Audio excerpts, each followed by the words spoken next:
The one who changed his deen, what we're going to do? Keep. The last day will not come until the Muslims fight the Jews and kill them.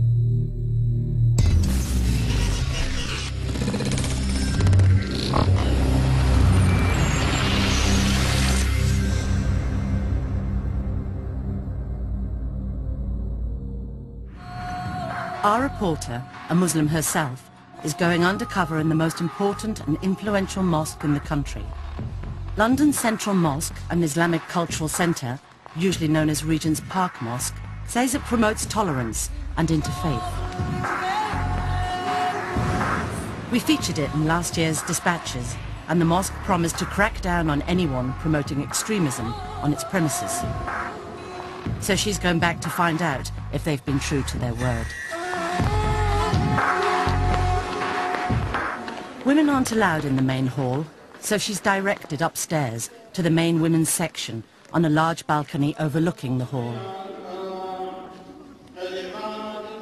Hundreds of women and children come here to pray every day. Then the congregation gathers in a large circle. The teacher today is Amira. She says she's teaching from a book by Sheikh Fazan, a senior member of the official Saudi religious establishment. This is very, very good book. She starts with a revision session on what should happen to people who break Islamic laws, including Muslims who convert to another faith. But he's Muslim and he get out of Islam. He doesn't want any more. What we're going to do? Keep. Keep.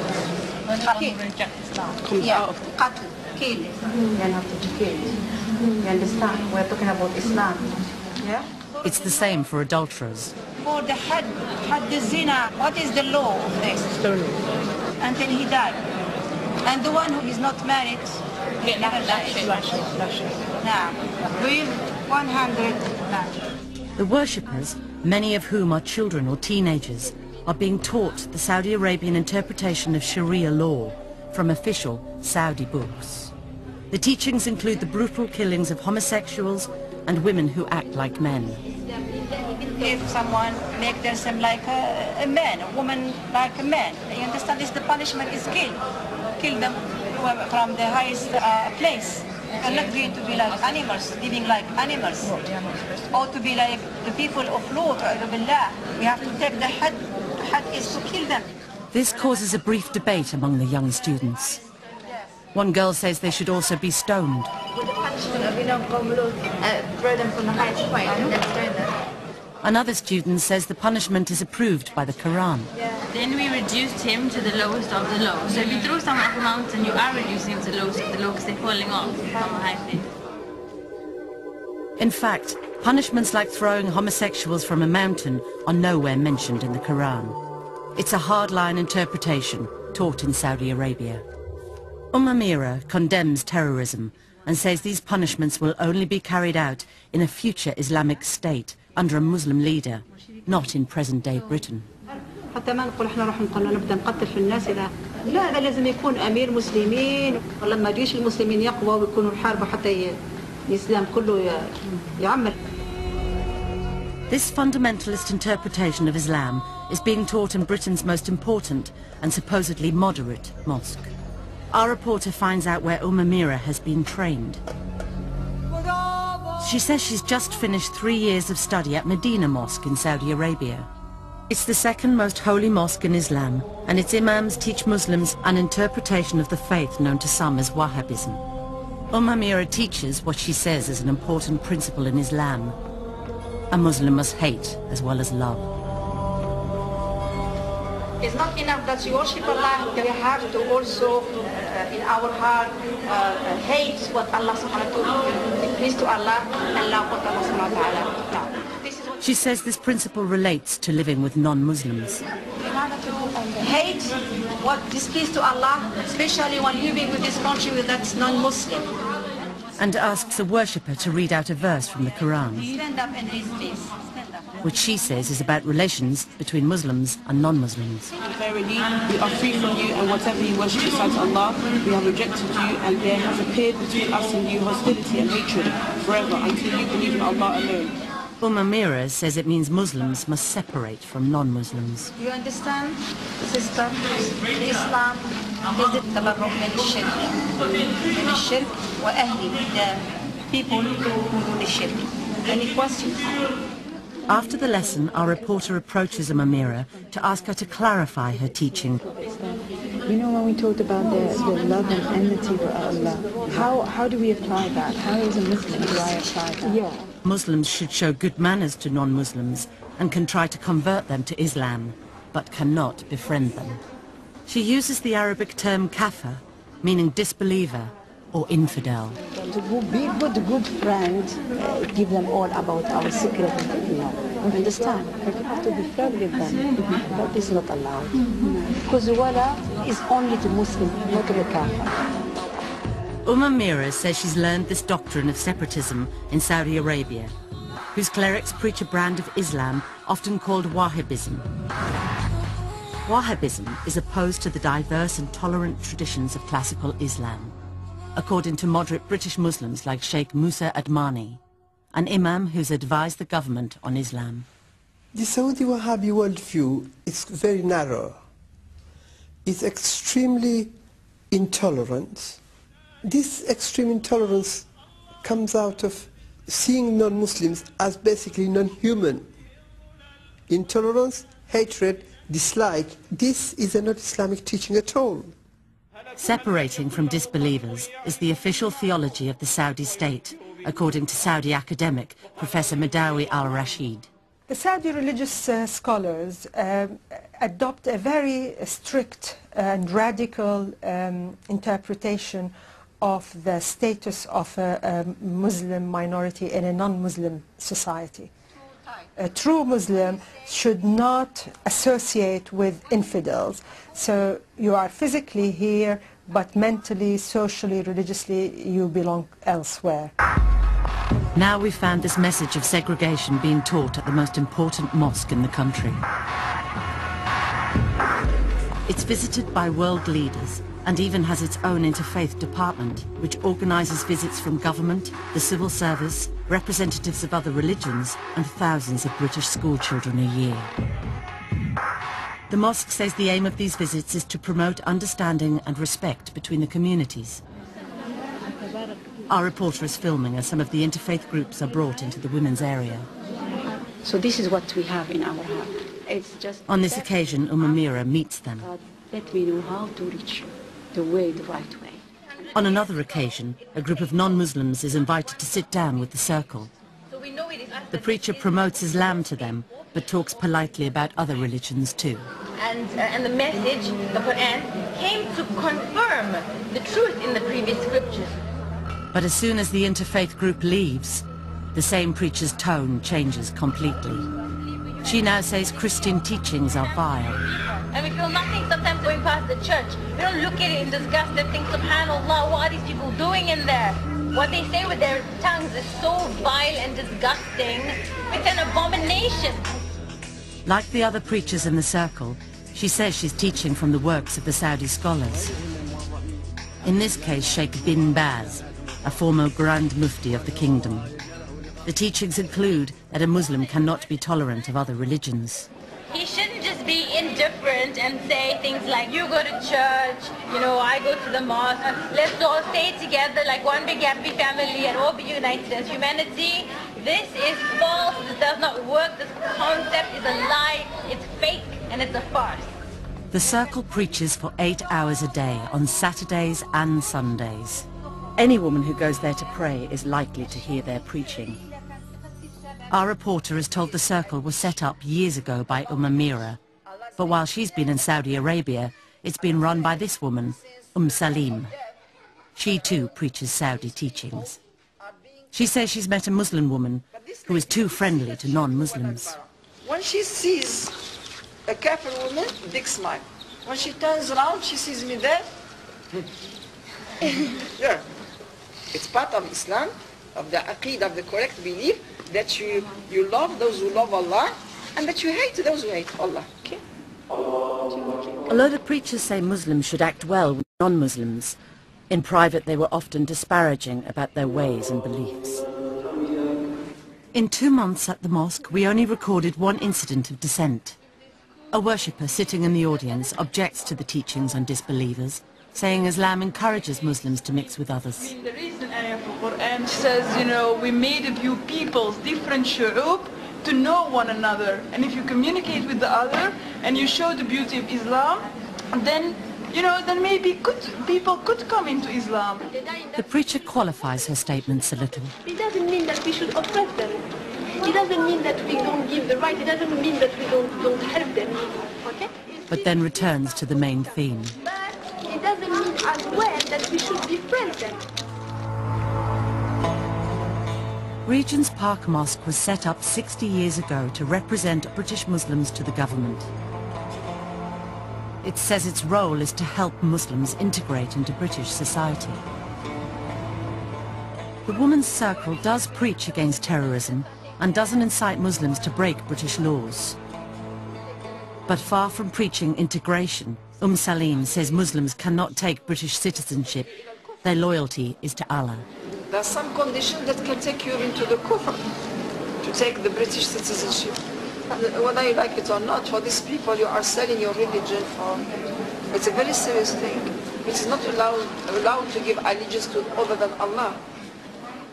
And another preacher says Muslims shouldn't live in Britain at all.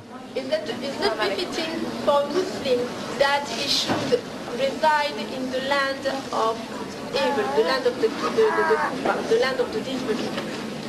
A Muslim should emigrate to a Muslim country. On Fridays, the women can hear the mosque sermons from the main hall.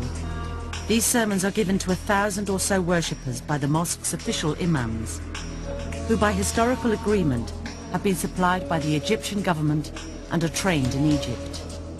These sermons, our reporter heard, were very different from the Women's Circle's teaching, stressing a tolerant and diverse Islam.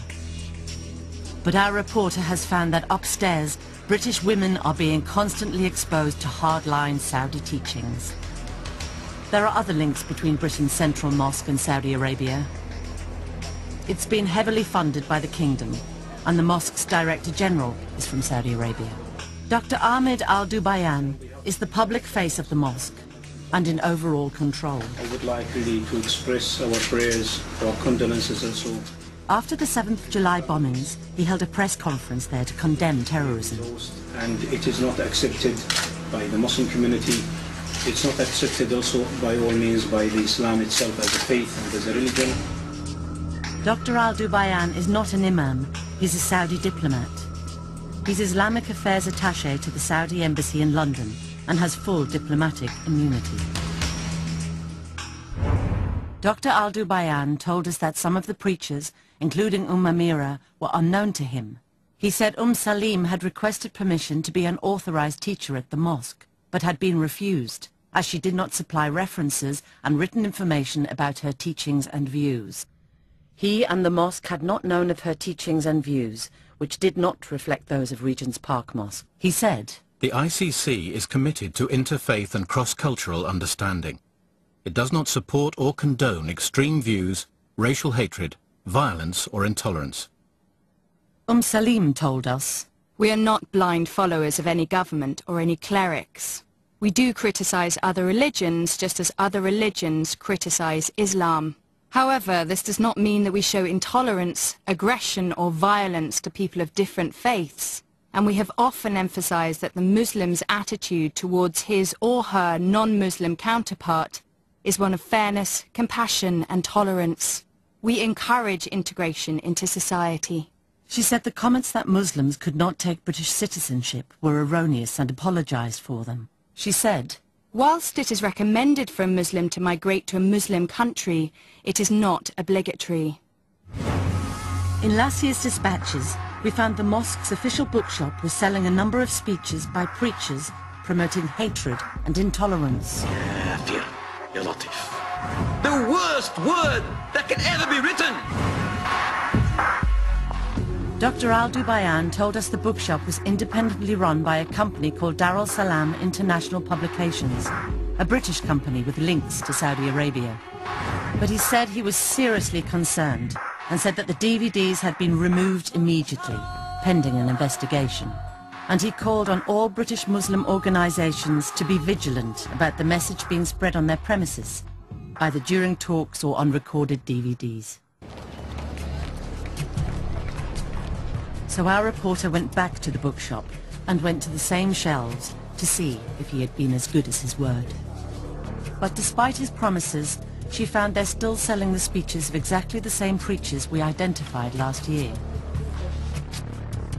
They're still selling DVDs of Murtaza Khan, a British school teacher and preacher.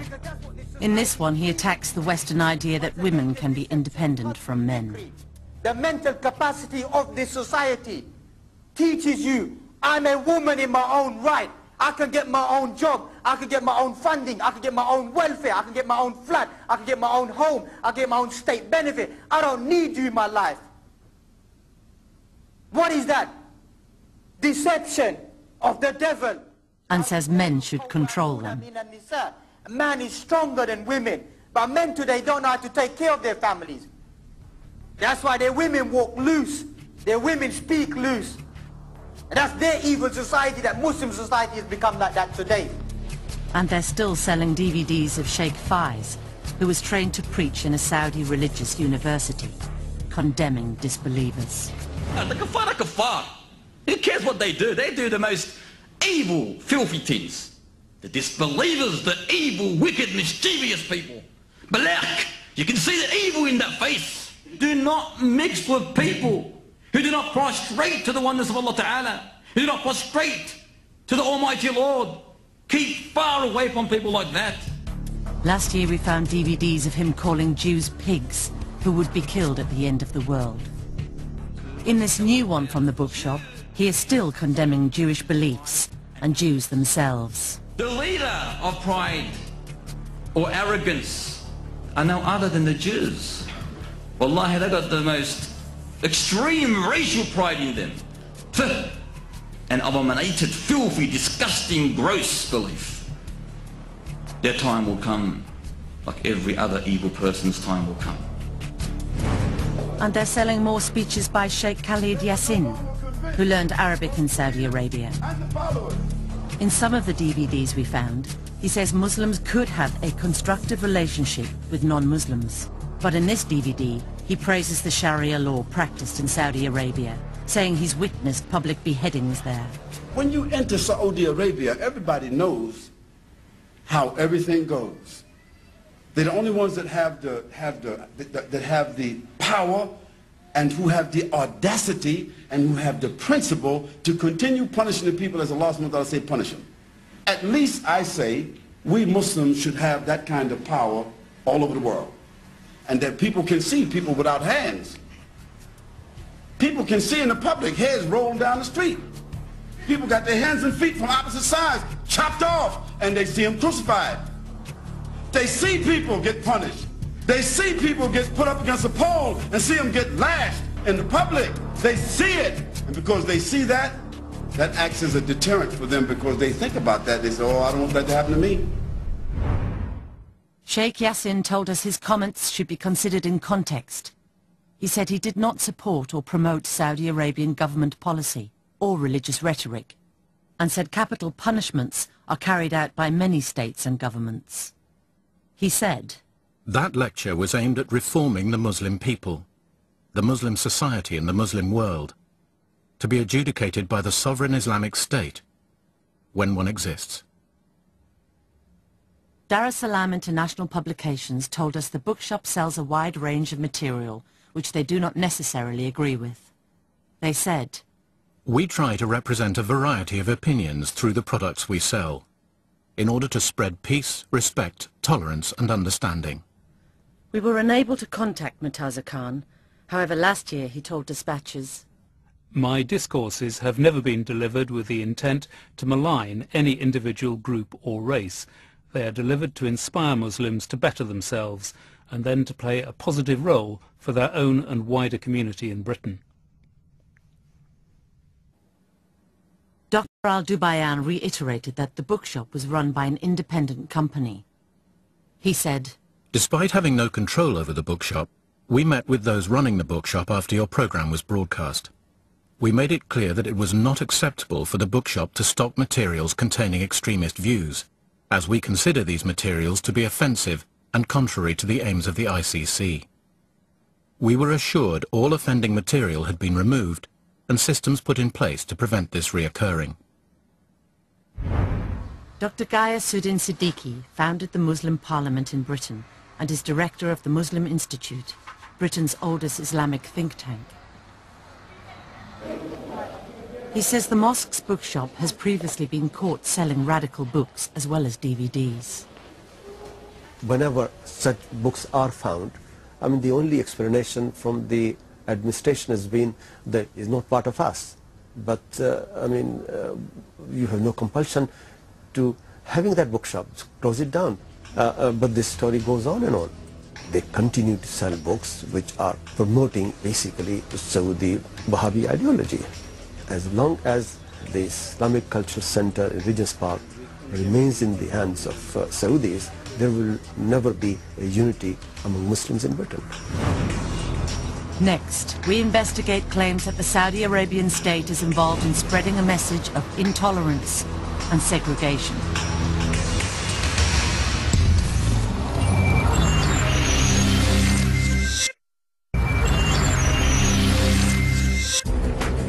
A dispatches reporter is filming undercover inside Regent's Park Mosque. It's the most important mosque in the country, and one which claims to be dedicated to promoting moderation and integration. But she found its official bookshop selling speeches attacking non-Muslims. Disbelievers, the evil, wicked, mischievous people. And preachers teaching British Muslims to separate from non-Muslims and their society, and to believe in Islamic states with extreme Sharia law. The one who changes his deen, what we're going to do? Keep. Now our reporter was to witness Saudi religious rulings being given to women in Britain. After a month with the Women's Circle, she finds they're using the mosque to select some of the worshippers and invite them to private sessions. She's asked along. On Friday. Would you be able to come? Yes, inshallah. Let me write for you my address, inshallah. She heads for the meeting. It's taking place in a private house in North London. In the mosque, the circle gives general religious instructions to a few hundred women. But here, they're told by a senior member of the circle that they can get individual religious rulings from the Regent's Park Mosque preacher, Salim, which will directly affect their own lives. So Salim, who is our teacher at the masjid, she basically is coming to give a halakha about, various topics, anything you want to ask, anything you want to know. Salim answers their questions with strict rulings on women's personal freedom.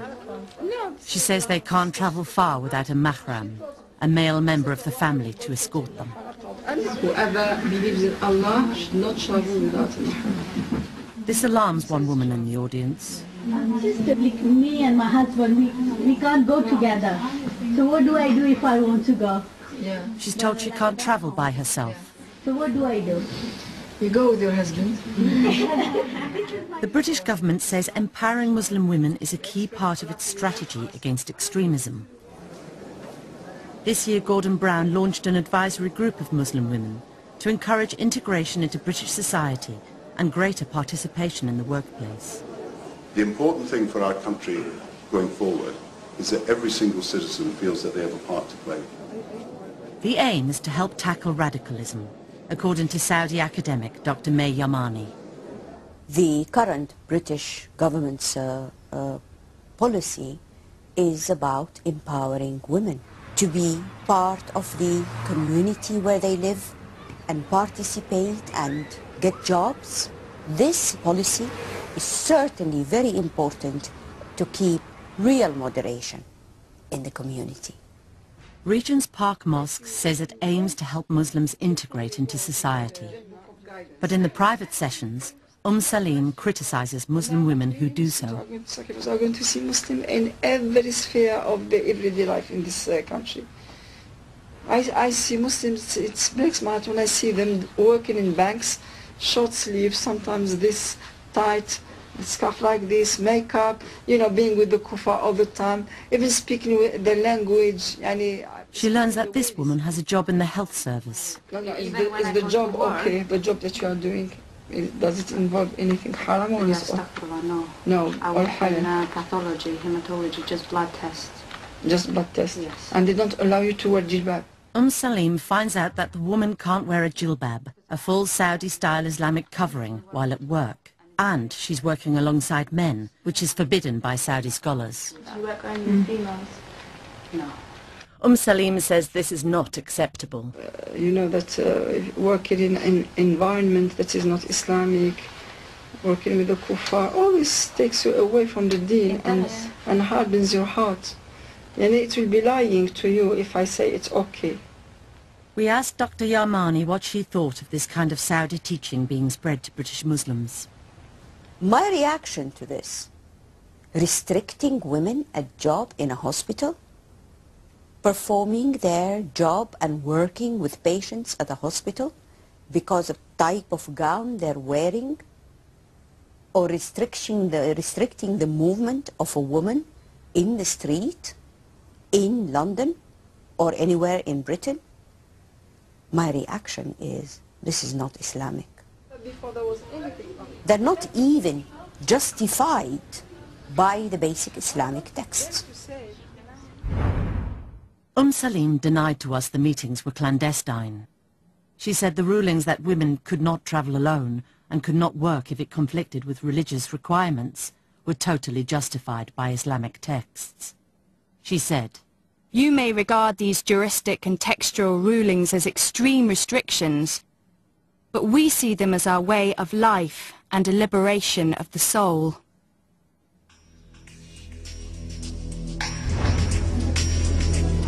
Saudi teachings on women's freedom are also being spread in Regent's Park Mosque's official bookshop. They're selling the religious rulings known as fatwas of the top official Saudi scholars such as Sheikh bin Baz, the former Grand Mufti. The rulings say women are mentally inferior. Men are superior to women in general. And restrict their right to work or travel on their own. When women go to work in the workplace of men, it is in clear opposition to the texts of the Sharia that order the women to remain in their houses and fulfill the type of work upon which Allah has fashioned her nature. And it tells fathers they can marry their daughters off before they reach puberty without their permission. Last year, dispatches showed how Saudi religious rulings like these were being spread throughout major mosques in Britain. The Saudi Arabian government told us it was not involved in spreading a fundamentalist message and said, "There is no such thing as a Saudi Arabian religious establishment." So we asked the experts. There are people in Saudi Arabia, especially at the level of government, who deny that there is such a thing as a Saudi religious establishment. But this is an absolute myth. There is a religious establishment. It's a bureaucracy that is in control of a lot of institutions in Saudi Arabia. The Wahhabi religious establishment are constantly indulged as the co-rulers of the Saudi government. They control some of the most important levers of power. The Ministry of Islamic Affairs, the Ministry of Pilgrimage, the control over the judiciary, the control of most of the educational system. The religious establishment is headed by the country's most important clerics. Council of Higher Ulama or religious scholars is a body that is established by the state, whose main function is to issue religious opinion, but it is also responsible for overlooking the functioning of all other institutions. And the Saudi government has a bargain with the religious establishment. It allows them to control the social sphere, morality, or the public space. In return for that, they get subsidies, they get their salaries, but also it gains their acquiescence. So the religious establishment in Saudi Arabia is an integral part of the system. Whether the ruling elite admit that or not. The Saudi government has spent billions of pounds spreading Islam around the world. During the reign of the late King Fahd, Only from the 70s to the mid-80s, King Fahd has spent $75 billion funding schools, madrasas, mosques, charities throughout the world. Official Saudi websites give the figures. The result is some 210 Islamic centres wholly or partly financed by Saudi Arabia, more than 1,500 mosques and 202 colleges, and almost 2,000 schools in non-Islamic countries. Saudi funding has a huge effect on British Muslim life, according to some Muslim commentators. Saudi Arabia has immense influence in Britain through their support of mosques and imams. When the Muslim community came to this country, they were not organized and they did not have enough resources. So they went to Saudi Arabia to collect funds, and through that thing they were able to influence, propagate their ideology all over this country. Many preachers in Britain have been trained in Islam in Saudi Arabia, like Mira, whom our reporter filmed preaching at Regent's Park Mosque. She spent 3 years studying at Medina Mosque. This is the official website of the Saudi Ministry of Islamic Affairs. It prints the sermons of Saudi imams and gives an idea of some of their teachings on non-Muslims. Fellow Muslims, following the kafir is disgraceful, while disobeying them is mighty. When a kafir dies, the whole of humanity is relieved. Beware of taking them as friends. You should hate them, disown them and their religion. This Saudi imam is overcome with emotion while reading a Quranic verse cursing Jews and Christians.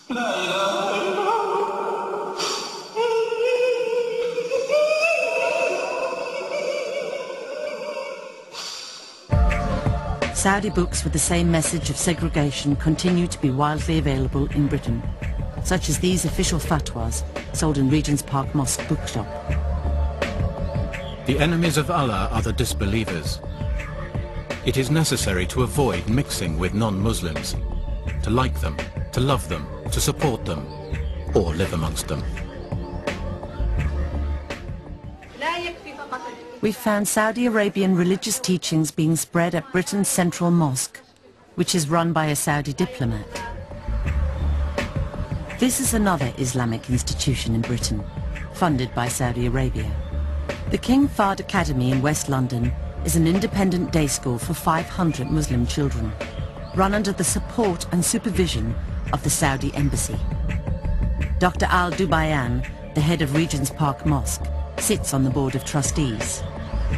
In 1998, the school started teaching some of the pupils the same official education curriculum that's taught to children in Saudi Arabia. Colin Cook is a Muslim convert and worked at the school as an English teacher. 18 months ago, he was dismissed after raising concerns that some of the children were cheating in exams. But this year, he won £70,000 for wrongful dismissal at an industrial tribunal. After he left, a contact still there passed him official Saudi textbooks from the school. The books carry the stamp of the Saudi Ministry of Education. The books teach that other religions are worthless. One quotes a Quranic verse. Those whom God has cursed, he turned into monkeys and pigs. And in a footnote says, it is said that the monkeys are the Jews, the pigs are the infidels of the table of Jesus, the Christians. And another passage sets the children a test. I read that the books were asking the children to describe the repugnant characteristics of the Jews, and I found that repulsive and appalling. I believe these textbooks will poison the minds of anyone that reads them. The King Fahd Academy said it agreed that the passages were inappropriate, but said that they had never been taught at the school. The books had now been disposed of, and the Saudi curriculum had been phased out altogether.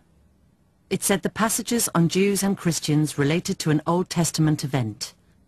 It does not imply or infer that this is a general comment on these faith groups today.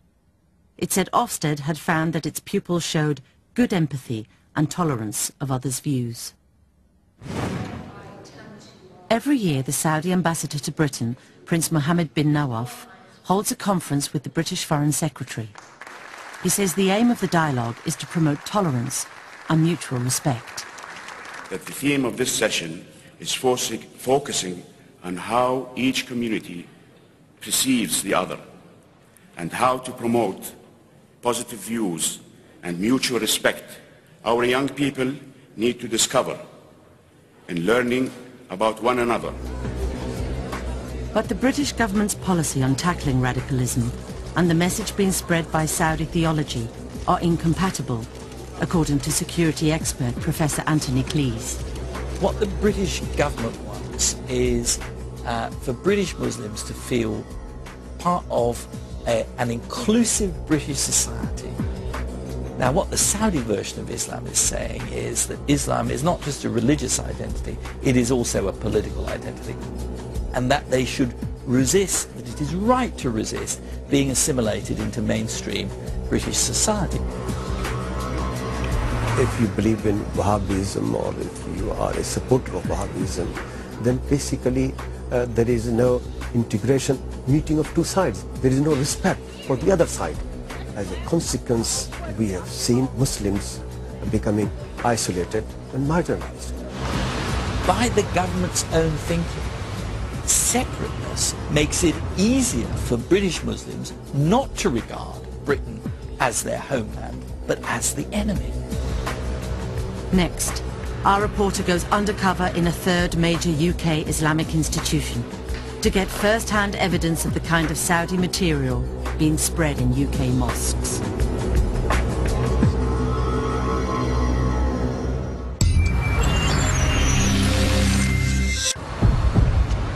A Dispatches reporter is filming undercover, investigating major Islamic institutions in Britain with strong links to Saudi Arabia. She found preachers in Britain's most important mosque promoting extreme Sharia law. Someone make them like a man, a woman like a man. You understand? This the punishment is kill them. And selling DVDs with a hardline message. People can see in the public, you know what I'm saying? People got their hands and feet from opposite sides chopped off, and they see them crucified. And we showed a British school run under the supervision of the Saudi embassy, which imported books condemning other religions. I believe these textbooks will poison the minds of anyone that reads them. Now our investigation turned to a third major Islamic institution in Britain.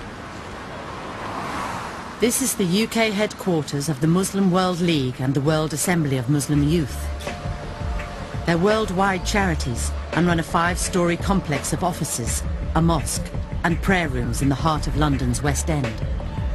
Although their headquarters are in Saudi Arabia, they say they are independent of the Saudi government. They say they give out Islamic literature promoting coexistence and moderation between cultures. So our reporter is going undercover to find out. They run weekend Quran courses, and she gets a place. The lessons are run by this imam.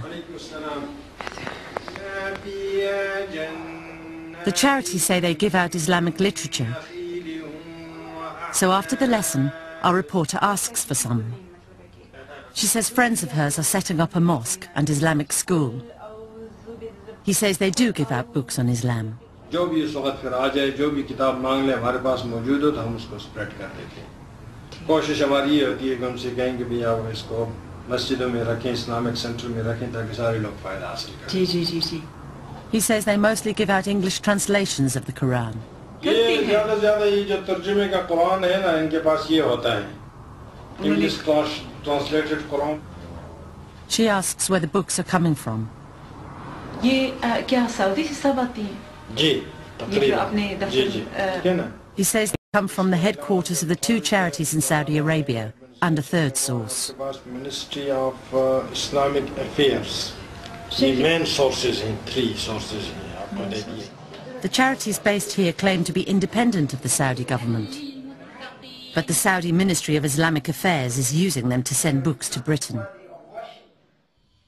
And this official Ministry of Islamic Affairs website says the Muslim World League operates under its supervision. The two charities were set up specifically to spread the Saudi version of Islam worldwide, according to many moderate Muslim observers. They are massive organizations. They are global organizations backed by so many Saudi clerics and enormous funding. They will organize conferences, fund centers and mosques, provide literature, free literature for distribution, and of course it's all funded, organized by these two groups. Our reporter gets an appointment with the director of the London offices of the Muslim World League.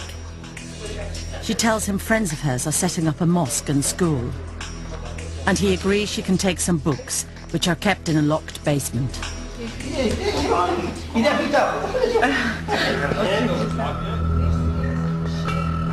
With another undercover reporter who is posing as a friend, she goes along to pick them up. The imam unlocks the basement. The room is full of books. Our reporters are given a number of books. Nearly all of them are from Saudi Arabia. Some condemn terrorism, others are straightforward guides to Islam and don't promote extremism.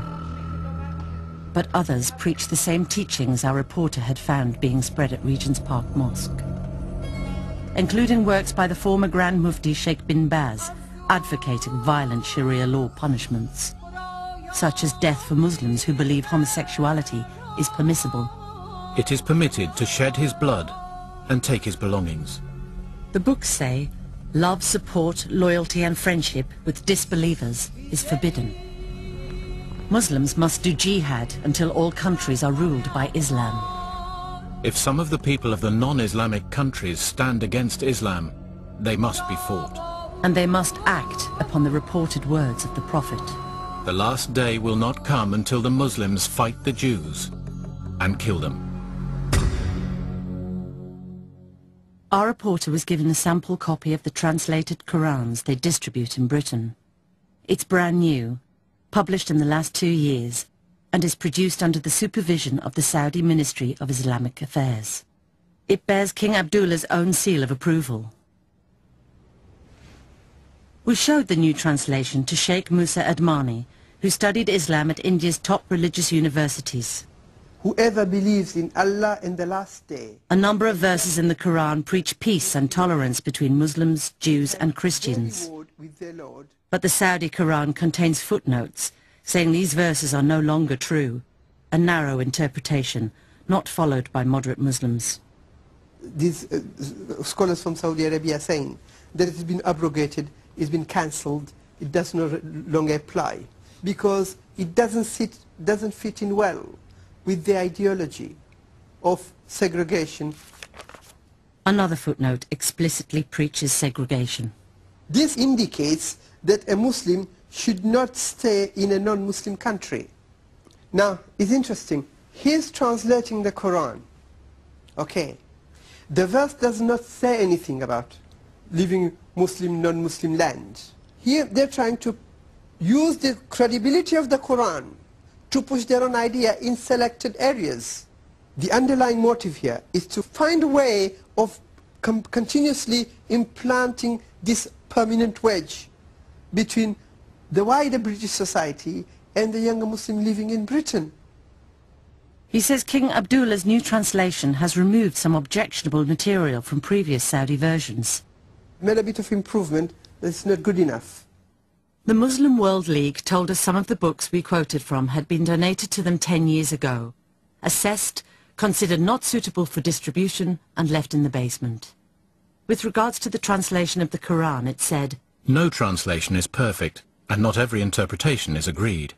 You have managed to find a few footnotes which you dislike, and which most readers probably do not even bother to read." It said any allegation that it is promoting a theology of intolerance, separatism and extremism was offensive and entirely untrue.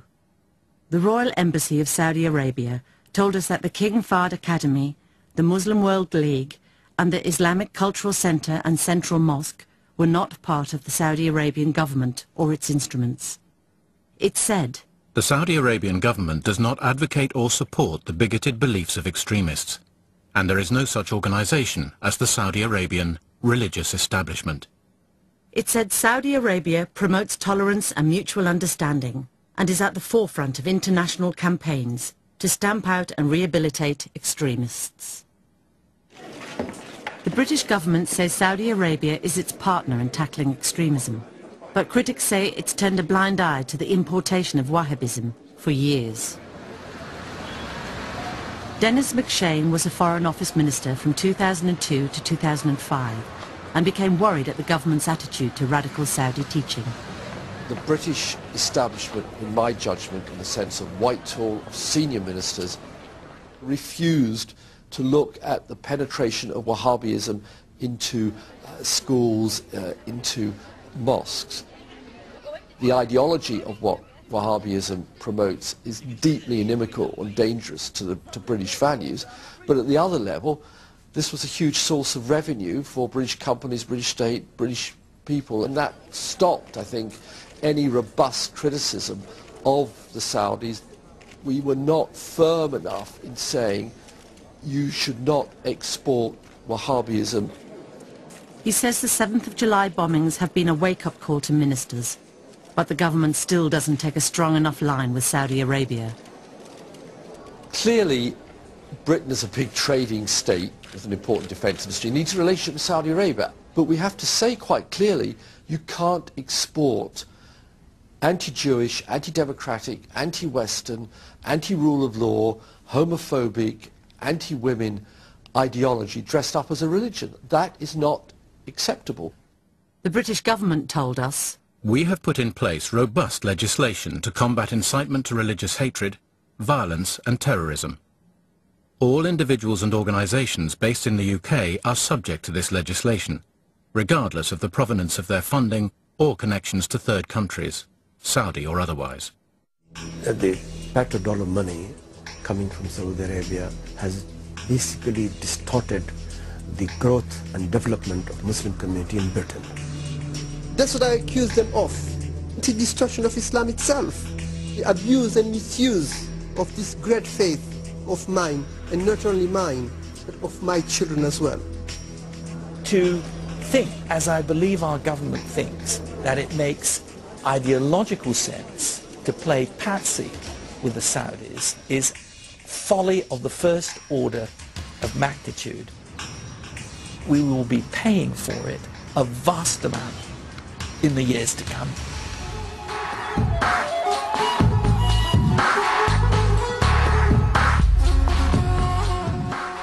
Well, next on 4, not everyone is in agreement about some of the aspects of the Castleford project, the final stages of Kevin MacLeod and the Big Town Plan.